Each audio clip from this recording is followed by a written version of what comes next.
Pemirsa, sempat tidak ditanggung oleh pihak pemerintah. Akhirnya berdasarkan pertemuan yang dilakukan DPRD Palembang yaitu Komisi 4, Dinkes Palembang menanggung penuh biaya bocah yang jadi korban malpraktek dalam sunat massal di kantor Camat Jakabaring. Namun demikian, kasus ini masih tetap dilanjutkan ke ranah hukum.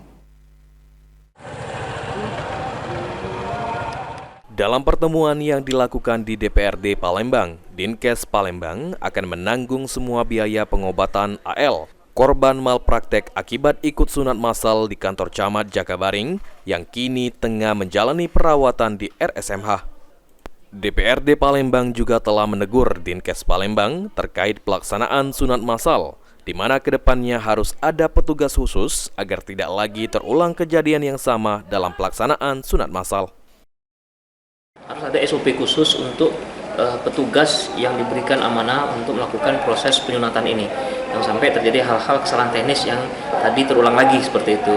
Tapi intinya hari ini sudah clear, sudah berdamai, korban juga sudah legowo bahwa biaya-biaya yang sampai dengan hari ini hampir 30 juta ini sudah ditanggung oleh BPJS Kesehatan karena adanya inisiatif dari Dinas Kesehatan untuk ketemu dengan BPJS. Sementara itu, walau biaya pengobatan korban dugaan malpraktek sunat massal ditanggung pemerintah, namun untuk kasus hukumnya yang kini ditangani Polrestabes Palembang masih tetap berlanjut. Jalan keluar di Dewan tadi, alhamdulillah, itu masalah biaya. Untuk masalah biaya kan karena beberapa hari ini pihak rumah sakit itu membebankan kepada klien kita sebagai korban.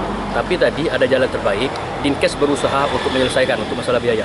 Tapi kalau untuk masalah upaya hukum, proses hukum, itu tetap berjalan. Ali Hanafia sendiri berharap agar nantinya ada jalan tengah untuk penyelesaian kasus hukum korban dugaan malpraktek yang dialami oleh korban. Tim Liputan, PAL TV. Terkait dengan persoalan tersebut,